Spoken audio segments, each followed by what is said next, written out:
Hello and welcome to the newest edition of the First Division podcast on this Sunday evening. And this is big news. This is the 30th episode of the podcast. We've been live for thirty podcasts already.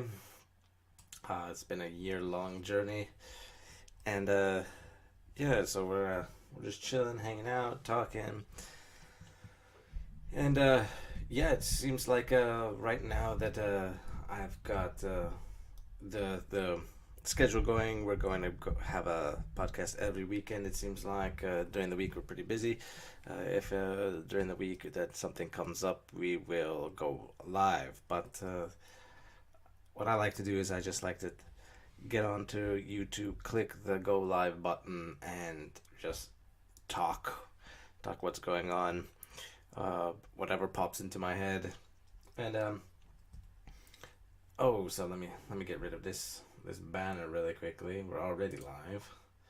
Let's hide that banner. Yeah. So yeah, I hope everybody has been safe after the new year. Those of you who are keeping up their New Year's resolutions, I wanted to ask a question. How long do excuse me? How long does it take till people stop doing their New Year's resolutions? I know like the certain New Year's resolutions are like eat healthier, go to the gym, all these cliche types of New Year's resolutions, and then I think they last about a week, and then I think it all goes downhill from there when people make these New Year's resolutions. But I'm really curious to know what are people's New Year's resolutions. Um, I don't think I have one this year because I think it's more like a ceremonial thing. I think people just make them and then they break them probably within the next 48 hours, or they forgot they even made them because of how much champagne they've drunk on the New Year's Eve, and then by the time it strikes midnight they just yell Happy New Year's and Happy New Year, and then forget about any types of resolutions that they've might have made. um so yeah. uh yeah, so I think today is what is today's date? Today is the 10th of January. I think it's been, how long has it been? I think it's been when was it? Let's see. Let me look it up. January 6th. Oh, January 6th was I think it was Tuesday. I think it was Wednesday. Yeah, from the craziness that happened, or what is happening in the U.S. at the moment, on January 6th. The like the I think it was the Congress that came together, and they came together to count the electoral votes to see who would be the next president of the United States, and it seemed like it was all going well as far as the counting goes. It was pretty ceremonial. They just count the votes and then they certify them, and then they come up with who becomes the next president. Uh, but before the proceedings had taken place, it seemed like people were surrounding the Capitol building in protest, waving flags, yelling, chanting, screaming. Um, then during the uh, proceedings of counting the electoral votes, there was the state of Arizona raised the first objection of not agreeing with how the voting had taken place, or how the votes were counted in their state.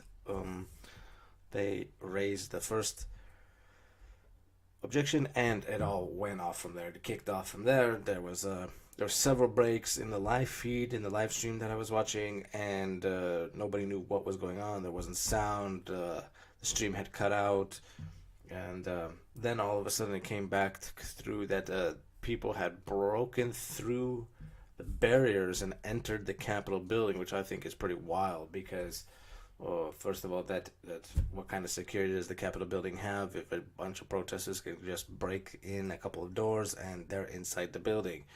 Mm, That's a different question. I digress.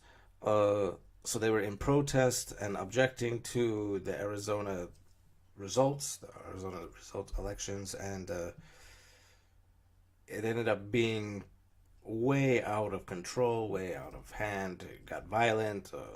I think one person, few people got injured. I think a woman got shot, and yeah, it was pretty crazy when you're watching it on the news or watching it on the live stream.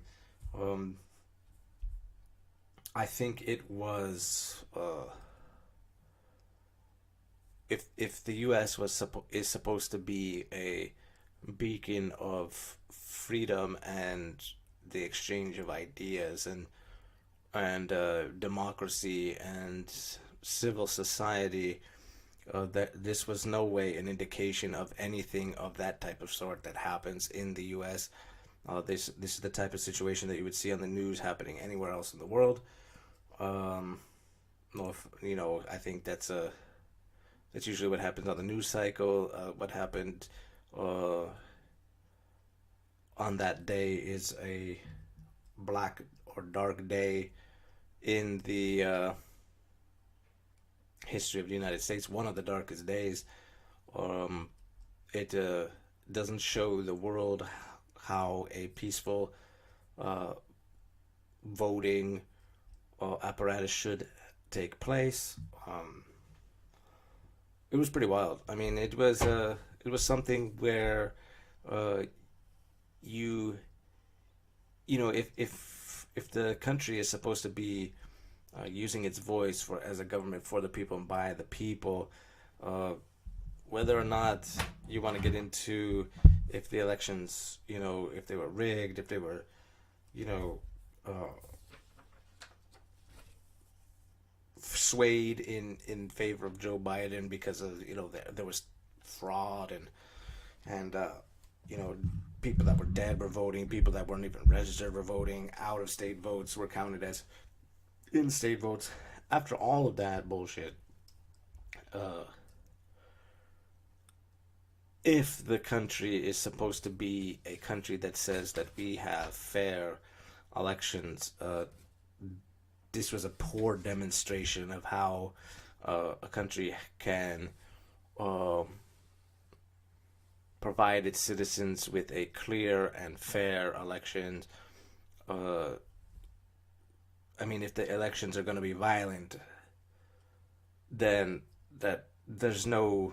I mean, if you were comparing these scenes for what was happening in the 2011 Egyptian protests when the bunch of students got together and protested the Egyptian government that they were oppressing them, I mean, there was similar scenes.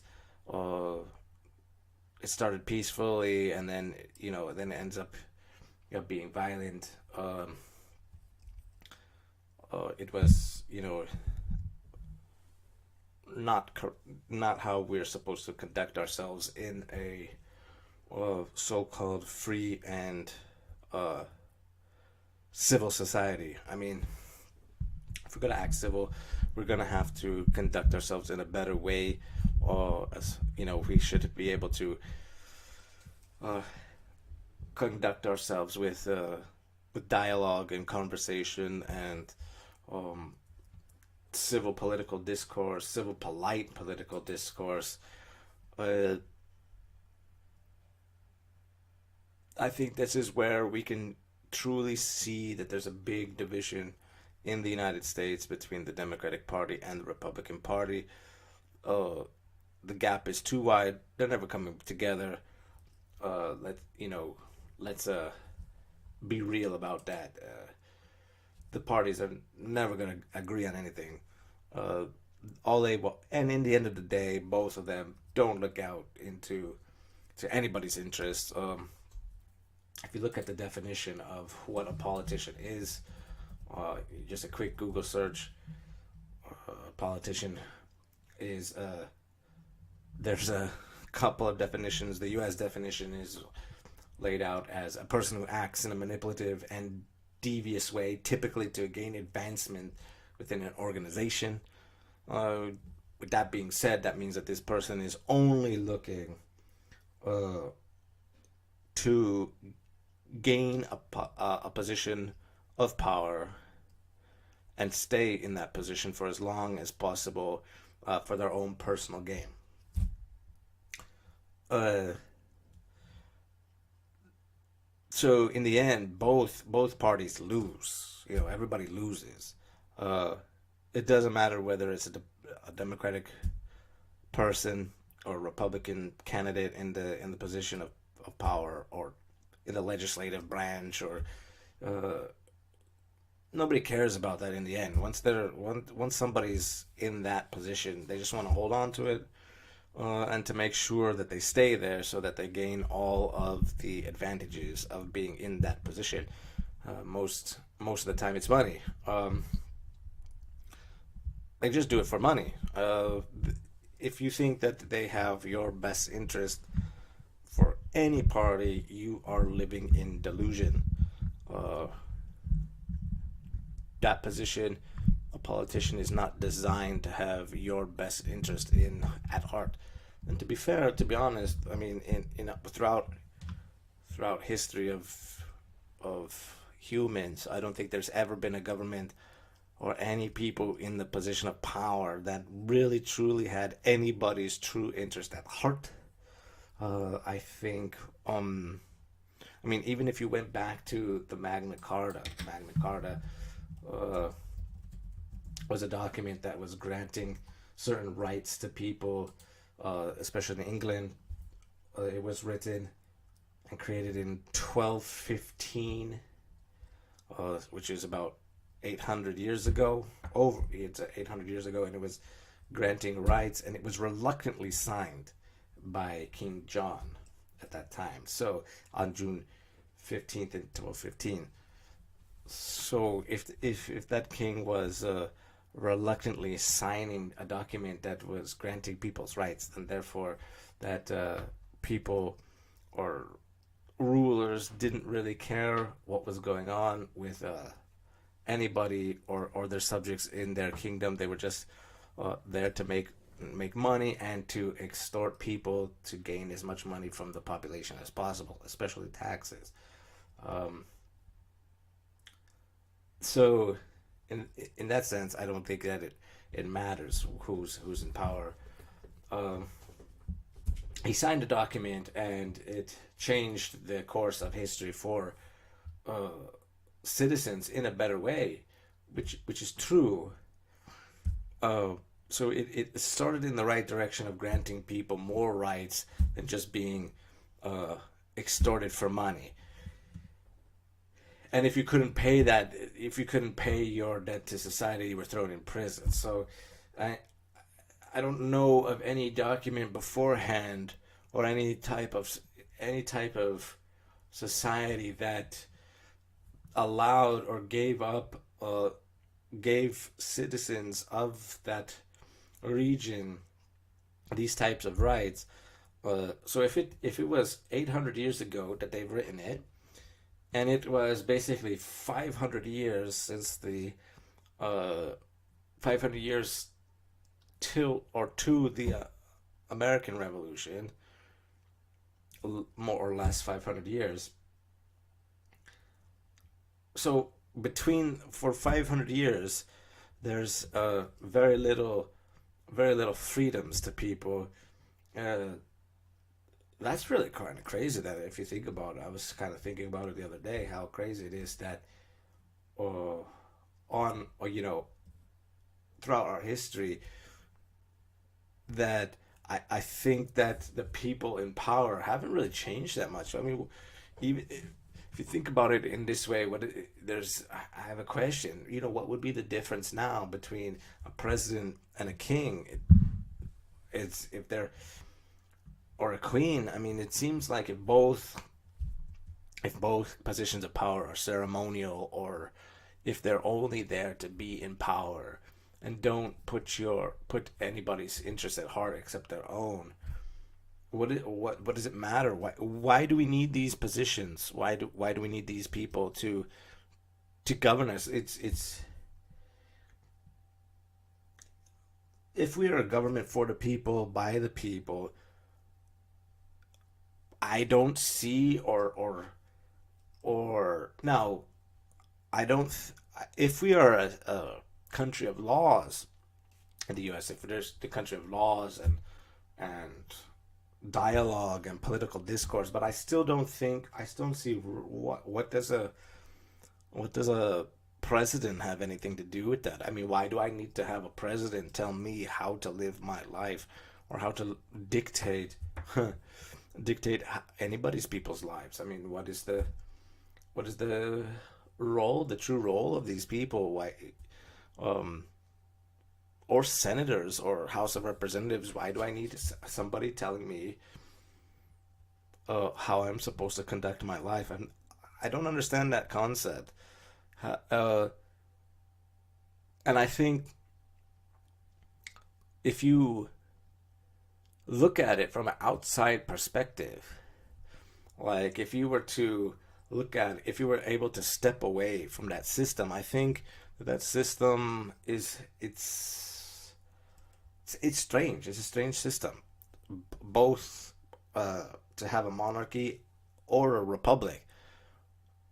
It seems like it's almost similar in styles, except you have a different name over it. I mean, it's just like a modern day, you know, a modern day type of society, but you still have people who are need to be ruled, and still you have the classes of people underneath the ruling class which get extorted for money in the ways of taxes and other ways uh, that feeds into the people of the ruling class.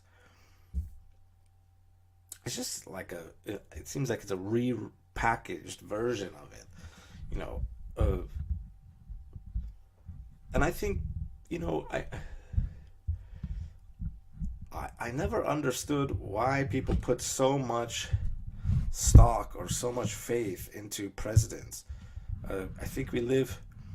I think one thing we live in the U.S. is that we live in a kind of delusional bubble where we think that, oh, the president is gonna do something for the country in order that they're gonna that person's gonna personally take care of you. Like, no, I mean, the country's too big and the population's too big that there's no way that he's gonna be able to him personally take care of and think that he cares about you. You're putting your faith, your life blindly into a stranger's person's hands, and you think that they're going to do right by you.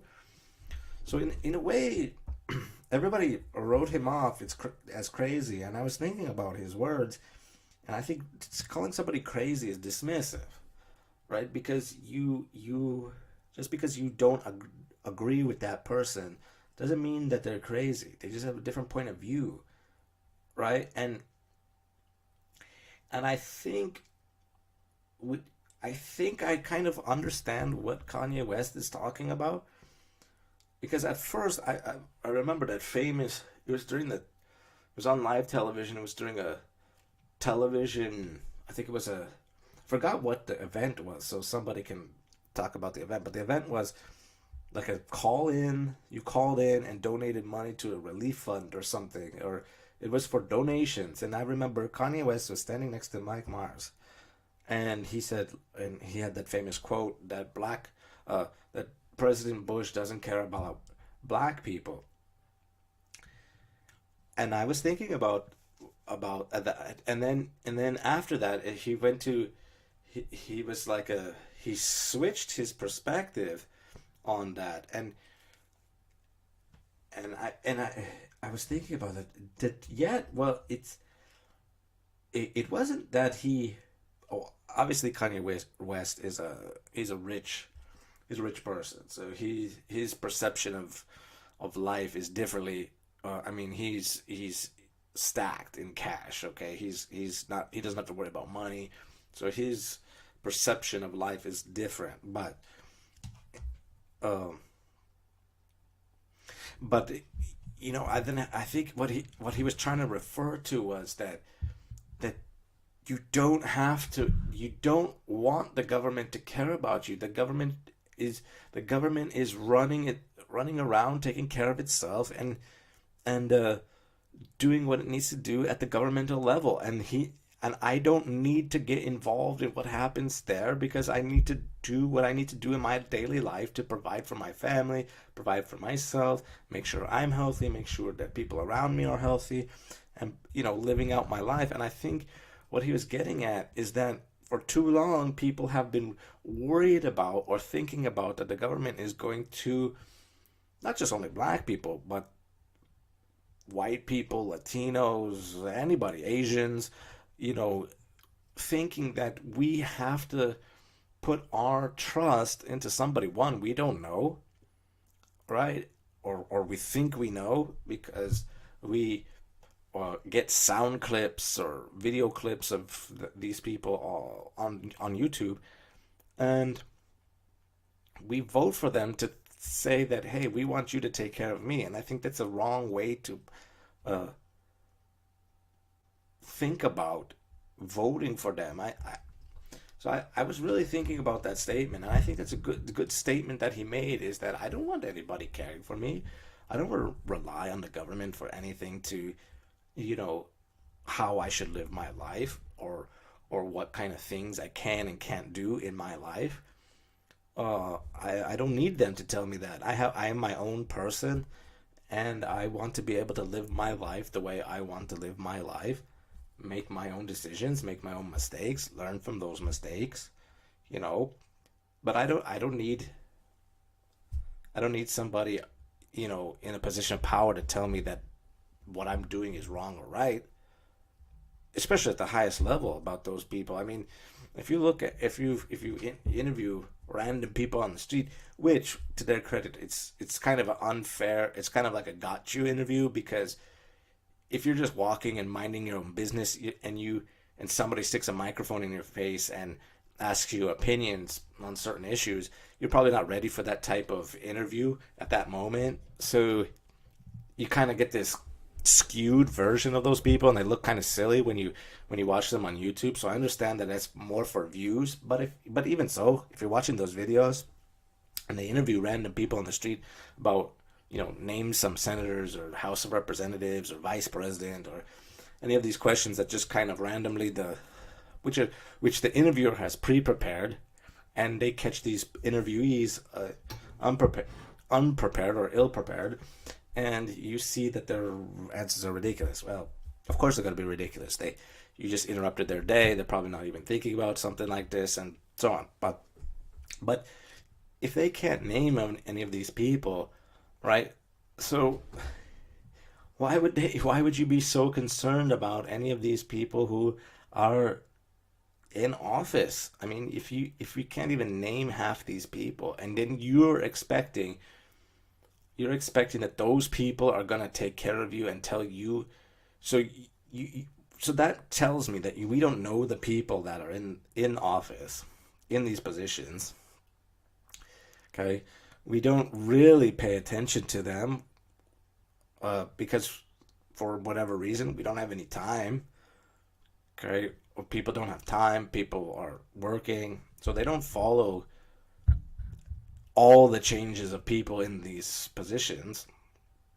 Can't name them. You don't know what they look like, and you as an individual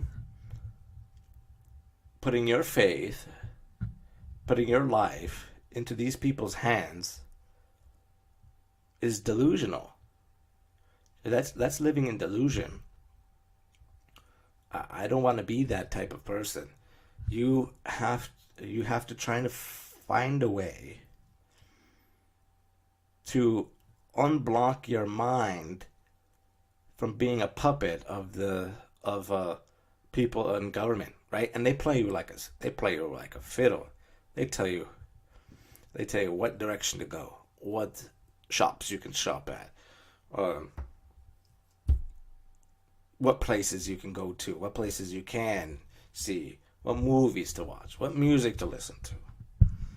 Okay, and that's all perpetuated not only by the top, but then that gets perpetuated by mainstream media. The mainstream media puts out all the things to persuade society, okay, uh, for ratings. Nothing more. The more shocking that they can find out about, or the most shocking story that they can find, the better, because they're going for shock value. They put that stuff on the news, whether you believe it or not, it gets them the views that they want, makes them relevant. They're getting paid. Okay, they don't care what the quality is about. That's why, if you've noticed, when you read a bunch of articles on the internet, videos not so much. Videos they kind of edit, right? They edit it, or they take sound clips and they edit it the way they want. But even if they didn't do that, if you read some of the articles, you notice that there's a lot of spelling mistakes, or there's a lot of grammar mistakes, because it's not about the quality of the content. They don't care about that. They just want to get the content out. So a person writes an article about something, it's supposed to go through the editors, which it probably does. Still does. There's still a process. But there's so much news, so little time, that they don't take the proper time. They just say, oh, great, you met the deadline, you got the article, boom, we're going to post it live on our website. People read it, figure out there's mistakes, but it doesn't matter, right? Because the content's out there now, whether it's a damaging article or not a damaging article, it's out there. And they won't retract it because of a spelling mistake. And they don't care if it's true, not true, or ends up not being true, or it is true. Doesn't matter. We're not in that type of society anymore. So, when you read articles, right, with all these mistakes, you tend to forget, or after reading it so much, and you're getting flooded with it all the time, you tend to forget, or won't be able to tell after a while what is true and what is not true. So a famous quote, I think it was, the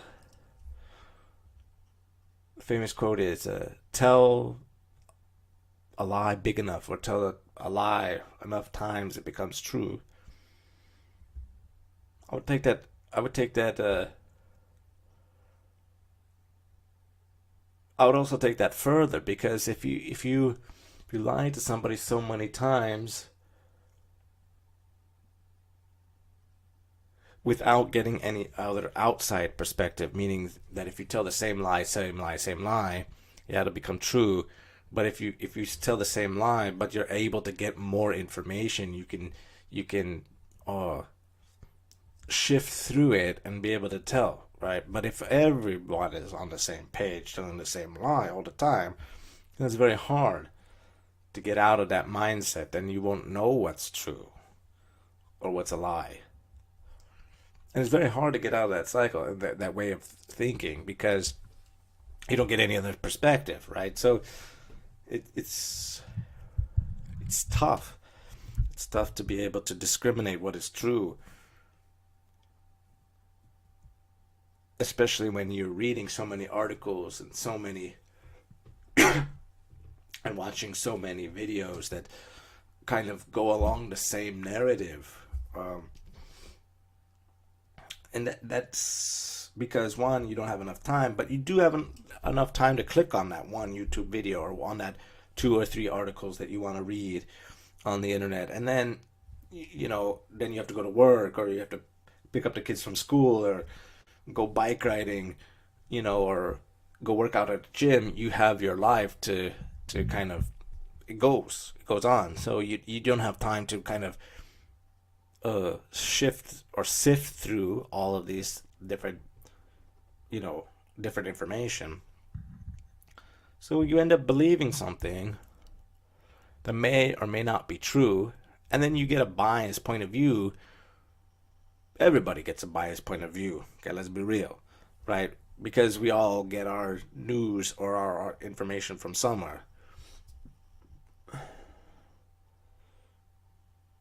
And it's hard to break out of that cycle. The best is if you can get out of that cycle. and look at it from a different perspective, right? Or be able to take this information that you receive, digest it, really look through it, and be able to uh, see if you're reading, one, makes logical sense, and two, it doesn't have a pre-agenda to it, meaning that it's trying to sway cultural society, uh, the way people act in society, like a cultural point of view, trying to get people to act a certain way in society. That's really tough. That's really tough if you're living in that. Once you get out of that situation and can look in, it's a little bit easier to see what is going on. And when you're in it, that type of situation, it's hard to make an informed decision because the light at the end of the tunnel is getting smaller and smaller. Meaning, uh,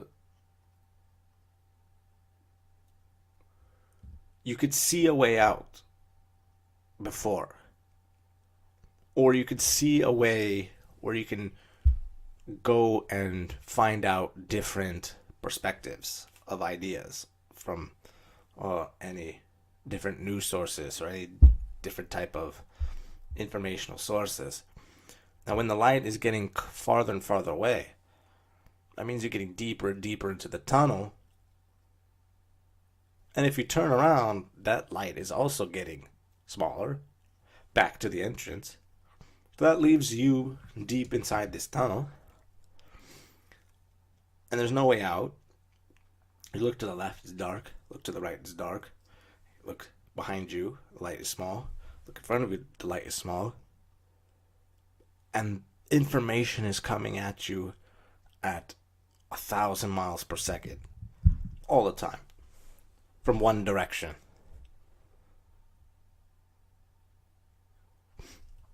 One of those directions. And you know that at the end of that tunnel, yeah, sure, there's lots of different places that you can get your information from. That's true. It's a valid point. But think of it in this way. Okay. Let's say you have a glass bottle and you've set it on your table. Okay. And it's empty. And you want to fill it up properly.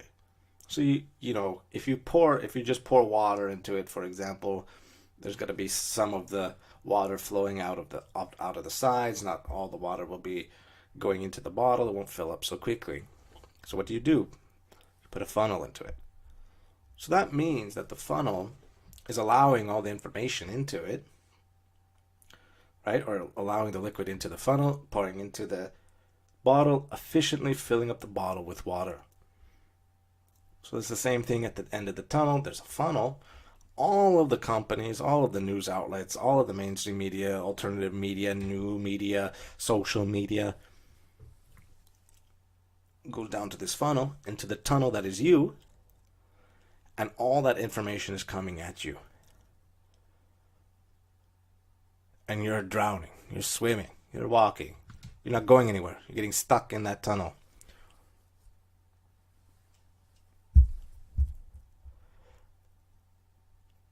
It took me 25 years to get out of that tunnel.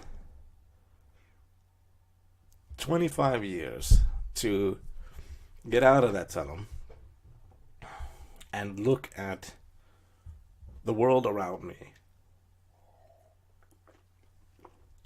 and information in a different way. To not only, so the information that I get fed, I have to look at it. First of all, I have to make sure what the context of all that information is, why it's being presented. Okay, these are questions that you have to ask yourself. Why is information being presented and sent to you? Number one. Okay, what is the target of that information being sent? Okay, because the news outlet or the company that makes the news or sending the news, it has a reason of why they're sending you that information, right? Why are they sending you that information? And then what is the information being sent to you? And how does it relate to you in your daily life? If that question, if those questions aren't answered properly for you, then that is it's dismissible information. Right? That information is not valid to you. Right? That's why I wish some of the information that we digest is actually relevant to us at hand. Okay? I think that's why news is every day. News is every day. There's something in the news every day, right? Because you will forget what happens the day before, so they have to either repeat what happened and present you with new information all the time, right? So I think that news is easily forgotten and they need to keep on repeating the news every day.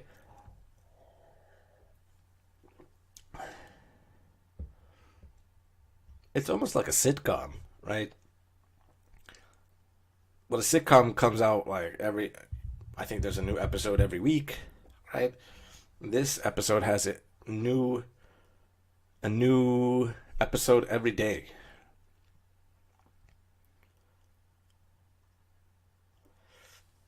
So I think in order to remedy this situation, I have no idea. But all I know is that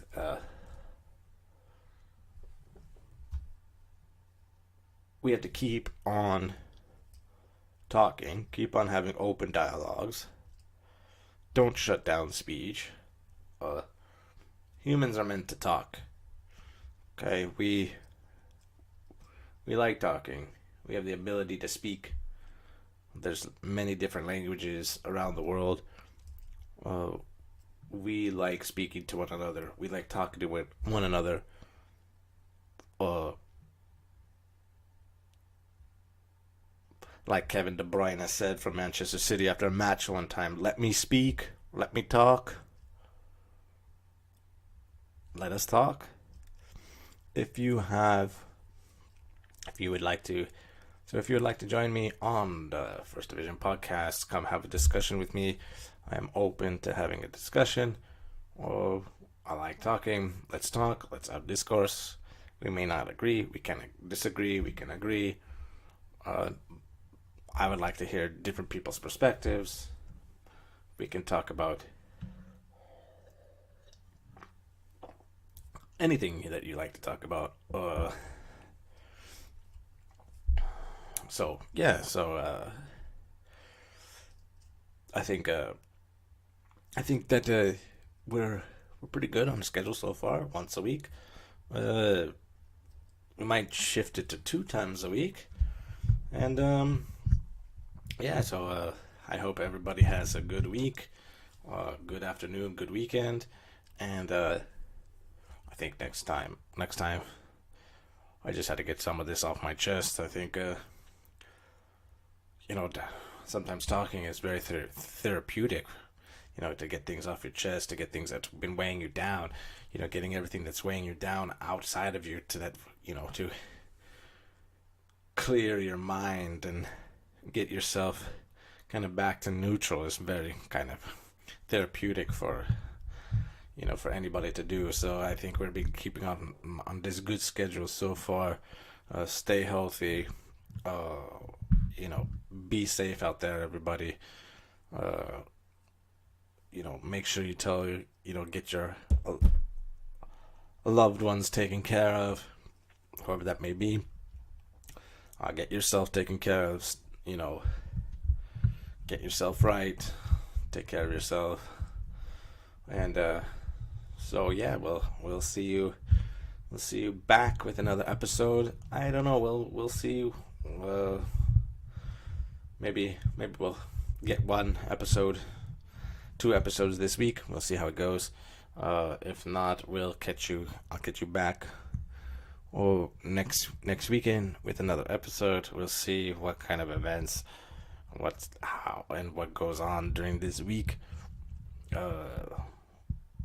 Be interesting to see what will happen. So everybody take care and catch you in the next episode. Thank you for tuning in and watching, and peace out.